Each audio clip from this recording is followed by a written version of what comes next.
Hello friends, બધાને ઓમ નમો નારાયણ। તો friends, જોતાં જ ખાવાનું મન થઈ જાય એટલા ટેસ્ટી ફૂલ બટેટા દેખાઈ રહ્યા છે। તો આજે આપણે સ્પેશિયલ એકદમ ઇઝી અને સિમ્પલ બટેટા ભૂંગળાની રેસીપી જોશું।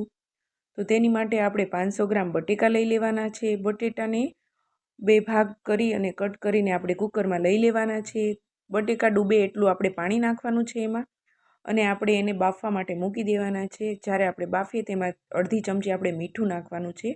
મીઠું નાખવાથી બટેટા એકદમ સરસ ચડી જાય છે। આપણે 2 થી 4 થી 5 સીટી કરી લીધી છે। તો તમે જોઈ શકો છો ફ્રેન્ડ્સ, બટેટા એકદમ સરસ ચડીને રેડી થઈ ગયા છે। તો આપણે બધા જ બટેટાની આપણે એકદમ સરસ છાલ ઉખાડી લઈશું। તો ફ્રેન્ડ્સ, આપણા બટેટા રેડી છે। તો પહેલાં આપણે એની માટે ભૂંગળા લઈ લઈશું। જે ભૂંગળા આપણે બટેટા ભૂંગળા સાથે ખાવાના મોટા જે ભૂંગળા આવે છે મીડિયમ, એ આપણે લીધા છે। તો આપણે તેલ ગરમ કરવા મૂકી દીધું છે। તો તમે જોઈ શકો છો ફ્રેન્ડ્સ, તેલ આવી ગયું છે। આપણે એકદમ સરસ ભૂંગળા તળાઈને રેડી થઈ ગયા છે। આપણે બટેટા બનાવ્યા હોય ત્યારે ભૂંગળા એની સાથે વધારે જ જોઈએ છે, એટલે આપણે એક બાઉલ ભરીને ભૂંગળા લઈ લીધા છે।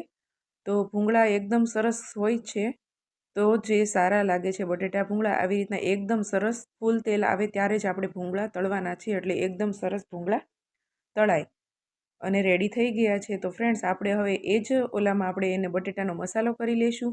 તો આપણે લસણવાળું 2 ચમચી મરચું લેવાનું છે, તેમાં સ્વાદ પ્રમાણે મીઠું નાખવાનું છે। તો આપણે બાફ્યા બટેટામાં નાખ્યું છે એટલે આમાં સ્વાદ પ્રમાણે મીઠું નાખવાનું છે, અને એમાં થોડું પાણી જ નાખવાનું છે। આપણે આ 2 જ વસ્તુ એડ કરવાની છે, લસણવાળું મરચું અને મીઠું।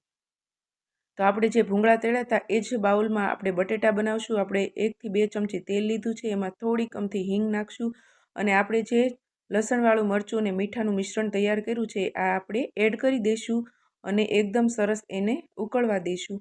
તમે જોઈ શકો છો ઉકળી ગયું છે। ઉકળી જાય પછી આપણે એક બટેટાને સારી રીતે દબાવીને એનો આપણે છૂંદો તૈયાર કરી લેવાનો છે, અને આપણે એમાં એડ કરી દેવાનો છે, જેથી આપણે બટેટા છે એકદમ ઘટ્ટ બને।